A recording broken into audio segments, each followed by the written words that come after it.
नमस्कार दोस्तों। तालिबान को समझने के लिए रसिया और यूएस को क्यों एंटर करना पड़ा अफगानिस्तान में, इन सारे पॉइंट्स को समझने के लिए हमें अफगानिस्तान के हिस्ट्री में जाना पड़ेगा। और इसको लेकर के मैंने एक वीडियो बनाया था जिसका लिंक मैंने डिस्क्रिप्शन में दे रखा है। और उस वीडियो में मैंने किंग अमनुल्ला खान तक एक्सप्लेन किया था आपको। अब उसके आगे की हिस्ट्री के बारे में हम लोग आज के इस वीडियो में बात करेंगे। किंग अमरुल्ला खान 1929 में देश छोड़ के चले गए थे और जो वॉरलॉर्ड्स थे वो उनके खिलाफ रिवॉल्ट कर दिए थे। उसके बाद वहाँ पे किंग बने थे नादिर शाह। और नादिर शाह लगभग 1933 तक किंग रहे थे और 1933 में काबुल में स्टूडेंट्स ने उनकी हत्या कर दी। उसके बाद उनके 19 साल के बेटे जाहिर शाह वहाँ पे किंग बने। और जाहिर शाह सिर्फ उस वक्त 19 साल के थे और उनके अंकल उस वक्त पीएम थे, तो उन्होंने सत्ता को संभाला और सत्ता चलाने में इनकी हेल्प किया। अब उस 40 साल के राज में 1953 में मोहम्मद सरदार दाऊद खान को प्रधानमंत्री बनाया था जाहिर शाह ने, जो उनके ब्रदर इन लॉ भी थे और कज़न भी थे। और जो दाऊद खान थे उनका रसिया की तरफ ज़्यादा इंक्लिनेशन था और पाकिस्तान की तरफ उनका अच्छा रिलेशन नहीं था, क्योंकि उनका ऐसा मानना था कि जो डूरन लाइन है वो पश्तून्स जो एथनिक्स के लोग रहते हैं अफगानिस्तान में उनको डिवाइड कर दिया है। तो वो डूरन लाइन को नहीं मानते थे और वो पूरा जो एरिया था पश्तून्स का पाकिस्तान में उसको कैप्चर करना चाहते थे, जिसकी वजह से पाकिस्तान से उनका रिलेशन ख़राब होते गया और रसिया से उनका रिलेशन अच्छा होते गया। और रसिया से वो इकोनॉमिक सपोर्ट चाहते थे और मिलिट्री सपोर्ट भी चाहते थे अफगानिस्तान में। और पाकिस्तान से रिलेशन ख़राब होने की वजह से इकोनॉमिक क्राइसिस आ गया अफगानिस्तान में, जिसके बाद 1963 में जाहिर शाह ने उनसे रेजिग्नेशन ले लिया। उसके बाद फिर 1964 में एक नया कॉन्स्टिट्यूशन लाया गया जाहिर शाह के द्वारा और उसमें ये प्रावधान रखा गया कि अब जो प्रधानमंत्री होंगे उनके लिए इलेक्शन होगा।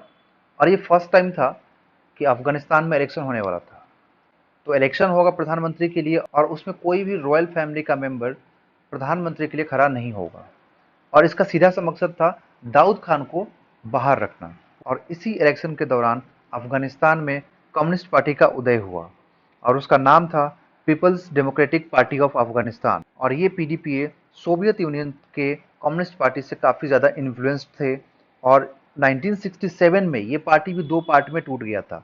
खल्क जो नूर मोहम्मद तराकी और हफीजुल्लाह अमीन के अंडर में आ गया था, और परचम एक अलग ग्रुप बन गया था जिसको बैनर भी बोला जाता था, वो बाबरक करमाल के अंदर आ गया। 1964 के इलेक्शन के बाद पीडीपी अपने आप को धीरे धीरे स्ट्रॉन्ग करने लगा अफगानिस्तान में और मोहम्मद सरदार दाऊद खान धीरे धीरे पावर में आने के लिए पीडीपी के साथ साठगांठ करने लगे थे। उसके बाद 1971-72 के आसपास अफगानिस्तान में बहुत ज़्यादा सूखा पड़ गया, जिसकी वजह से बहुत ही ज़्यादा इकोनॉमिक की हालत ख़राब हो गई।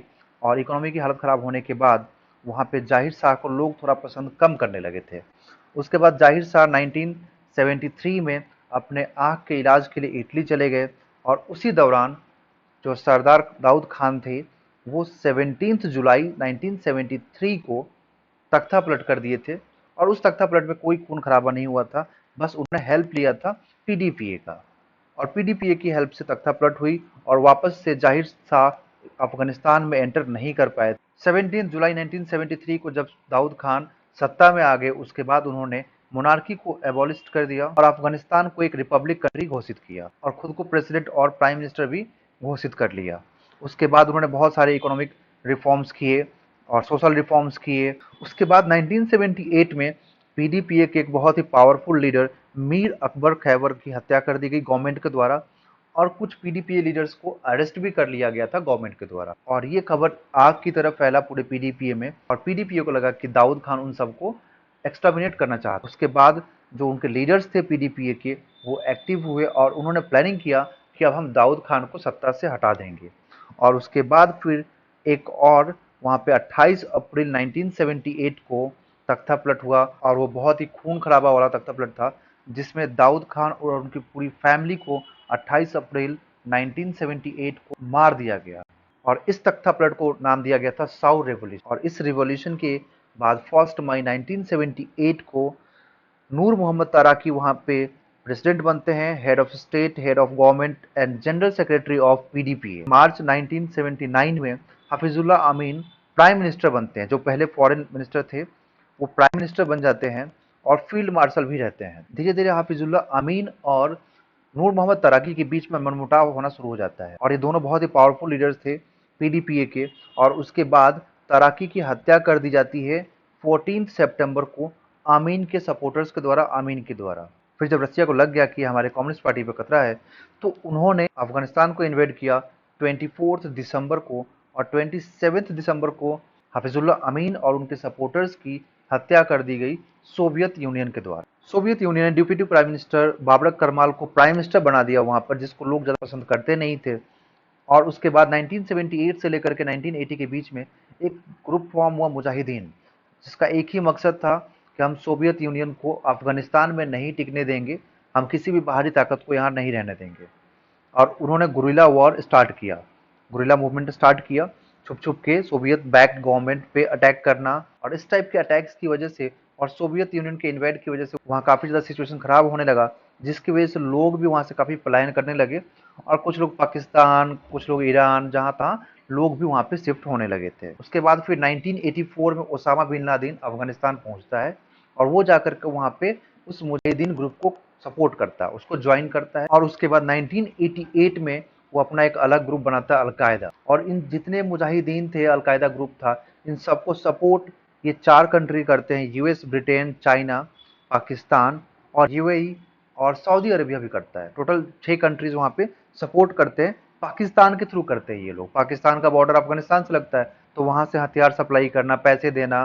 और ऐसा अनुमान लगाया गया है कि लगभग सऊदी अरबिया ने $40 बिलियन खर्च किया था उस वक्त पे। 1989 में यूएस, पाकिस्तान, अफगानिस्तान और सोवियत यूनियन के बीच में एक पीस अकॉर्ड साइन होता है जिनेवा में, जिसमें यह डिसाइड होता है कि सोवियत यूनियन अपने 1 लाख सैनिकों को अफगानिस्तान से बाहर निकालेगा। और इस डिसीजन के बाद सोवियत यूनियन अपने ट्रुप्स को बाहर ले जाता है, लेकिन जो मुजाहिदीन थे वो अपने फाइट्स को कंटिन्यू रखते हैं। मोहम्मद नजीबुल्लाह जो प्रेसिडेंट थे अफगानिस्तान के, कम्युनिस्ट पार्टी के लीडर थे, और उनके खिलाफ ये लड़ाई 3 साल तक मुजाहिदीन लड़ते हैं। और फाइनली 1992 में उनको काबुल की सत्ता से हटा दिया जाता है, वहां राज हो जाता है मुजाहिदीनों का। और उसके बाद जो मुजाहिदीन थे वो आपस में ही लड़ने लगते हैं। पाकिस्तान के आईएसआई के सपोर्ट से गुलबुद्दीन वहां पे चाहते हैं कि मैं सत्ता में आ जाऊं, लेकिन जो अहमद शाह मसूद, जो एक लेजेंडरी गुरिल्ला लीडर थे, वो चाहते हैं कि वहां पे एक डेमोक्रेटिक सरकार बने। मुजाहिदीन के अंदर बहुत सारे छोटे छोटे ग्रुप्स थे, और उनको ये अहमद शाह मसूद का डिसीजन पसंद नहीं आता है, और वो लोग काबुल पर अटैक करता है। लेकिन अहमद शाह मसूद की जो सेना होती है वो उनको हरा देती है काबुल में, और वहाँ पे सत्ता रह जाता है अहमद शाह मसूद के हाथ में। और वहाँ पर वो प्रेसिडेंट बना देते हैं बुरहानुद्दीन रब्बानी को, जिनको बहुत सारे मुजाहिदीन सपोर्ट भी करते हैं। उसी दौरान 1994 में तालिबान का उदय होता है, और उसका लीडर होता है मुल्ला उमर, जो कंधार का बसिंदा होता है। मुल्ला उमर कंधार के गवर्नर के तानाशाही से परेशान होकर के तालिबानी ग्रुप बनाता है। तालिबान का मतलब होता है छात्र, तो ये पूरा ग्रुप छात्रों का होता है। और स्टार्टिंग में उसके पास सिर्फ 50 to 55 लड़ाके होते हैं, और उनकी हेल्प से वो कंधार में कब्जा करता है। और उसके बाद से वो फिर 1995 में वो अटैक करता है काबुल पे कब्जा करने के लिए, बट वो हार जाता है अहमद शाह मसूद की सेना से। उसके बाद पाकिस्तान के आईएसआई को लगता है कि गुलबुद्दीन को सपोर्ट करने से अच्छा है कि हम तालिबान को सपोर्ट करें। और फिर पाकिस्तान उनको मिलिट्री सपोर्ट देता है, और सऊदी अरबिया उनको फाइनेंशियल सपोर्ट देता है, और फिर वो लोग काबुल पे अटैक करता है। और फिर अहमद शाह मसूद अपनी सेना को रिट्रीट करने के लिए बोलते हैं, और काबुल छोड़ देते हैं वो लोग। और उसके बाद 27 सितंबर 1996 को तालिबान काबुल पे कब्जा कर लेता है, और वहीं से स्टार्ट होता है तालिबान का राज अफगानिस्तान में, जो बहुत सारे ऐसे चीज़ों पे बैन लगाता है जिससे लोग काफ़ी परेशान हो जाता है। जैसे टीवी नहीं देख सकते हैं आप, रेडियो नहीं सुन सकते हैं, म्यूजिक नहीं बजा सकते हैं, औरतों को हिजाब में रहना होगा, औरतें अकेले बाहर नहीं जा सकती हैं बिना किसी मर्द के, जेंट्स को हमेशा दाढ़ी रखनी है बड़ी बड़ी। इस टाइप की बहुत सारी पाबंदियां लगती हैं जिससे कि लोग परेशान हो जाते हैं। फिर 1997 में तालिबान नजीबुल्लाह को पब्लिकली एग्जीक्यूट कर देता है, और अफगानिस्तान के नॉर्थ में तालिबान के खिलाफ एक फ्रंट तैयार होता है, जिसमें अहमद शाह मसूद और अब्दुल रशीद दोस्तम, दो जो फॉर्मर एनिमी थे, वो हाथ मिला लेते हैं, और वो लोग एक यूनाइटेड फ्रंट क्रिएट करते हैं, नॉर्दर्न अलायंस, जो तालिबान के खिलाफ लड़ता है। फिर 1998 में अफ्रीका के अमेरिकन एम्बेसीज पे अलकायदा बॉम्बिंग करता है। उसके बाद यूएस के प्रेसिडेंट बिल क्लिंटन ऑर्डर देते हैं क्रूज मिसाइल अटैक करने के लादेन के ऊपर, बट लादेन वहां से बच जाता है, जो एक सऊदी टेररिस्ट होता है। फिर 9 सितंबर 2001 को अहमद शाह मसूद की हत्या कर दी जाती है 2 सऊदी टेररिस्ट के द्वारा, जो जर्नलिस्ट बन के गए थे वहां पे। उसके 2 दिन बाद 11 सितंबर 2001 को 4 प्लेन हाईजैक करता अलकायदा, और ले जाकर के क्रैश कर देता वर्ल्ड ट्रेड सेंटर न्यूयॉर्क में। उसके बाद अमेरिका डिमांड करता है तालिबान से कि आप हमें ओसामा बिन लादेन को हैंड ओवर कीजिए, बट तालिबान वहां से डिनाई कर देता है हैंड ओवर करने से। और उसके बाद शुरू होता है अफगानिस्तान में यूएस का अटैक, और यूएस को साथ मिलता है नॉर्दर्न अलायंस का, या फिर आप ये बोल सकते हैं कि नॉर्दर्न अलायंस को साथ मिलता है यूएस का। फिर नॉर्दर्न अलायंस 13 नवंबर 2001 को काबुल में एंटर करता है और वहां से तालिबान भाग खड़ा होता है। तालिबान पहुंचता है कंधार, और कंधार में भी 7 दिसंबर को उस पर अटैक होती है, और वहां से वो भाग जाते हैं अलकायदा और तालिबान दोनों पाकिस्तान में। फिर 22 दिसंबर 2001 को हामिद करजई, जो एक रॉयलिस्ट एथनिक पश्तून थे, उनको इंटरिम गवर्नमेंट का लीडर बनाया जाता है अफगानिस्तान में। फिर जून 2002 में हामिद करजई को लोया जिरगा, जो ग्रैंड काउंसिल होता है, उनको 2 साल के लिए प्रेसिडेंट घोषित करता है अफगानिस्तान में। फिर 2004 में एक कॉन्स्टिट्यूशन लाया जाता है जिसको लोया जिरगा भी एक्सेप्ट करता है, और इस कॉन्स्टिट्यूशन में होता है कि एक प्रेसिडेंट के साथ साथ 2 वाइस प्रेसिडेंट होंगे और कोई भी प्राइम मिनिस्टर का पोस्ट नहीं होगा। औरतों के लिए इक्वल राइट्स होंगे। उसके बाद अक्टूबर 2004 में प्रेसिडेंशियल इलेक्शन होता है अफगानिस्तान में, और लगभग 10.5 मिलियन से ज्यादा अफगानी लोग वोट करते हैं, और उसमें सबसे ज्यादा वोट मिलता है 55% हामिद करजई को, और वो दोबारा प्रेसिडेंट बन के आते हैं वहां पर, और वो 2009 तक प्रेसिडेंट रहे थे। फिर 2009 में दोबारा इलेक्शन होता है और फिर से प्रेसिडेंट बनते हैं हामिद करजई, जो 2014 तक प्रेसिडेंट रहते हैं। बट इस दौरान 2011 में उसामा बिन लादेन को पाकिस्तान के एबटाबाद में मार गिराया जाता है 2 मई 2011 को। फिर 2013 में मुल्ला उमर भी मारा जाता है एयर स्ट्राइक में। उसके बाद यूएस का वहां पे मिलिट्री ऑपरेशन खत्म करने का टाइम आ गया था, बट यूएस ने डिसाइड किया कि हम लोग अफगान आर्मी खड़ा करेंगे और अफगान आर्मी को अच्छी ट्रेनिंग देंगे, यहाँ पे डेमोक्रेटिक गवर्नमेंट बनाएंगे हम लोग।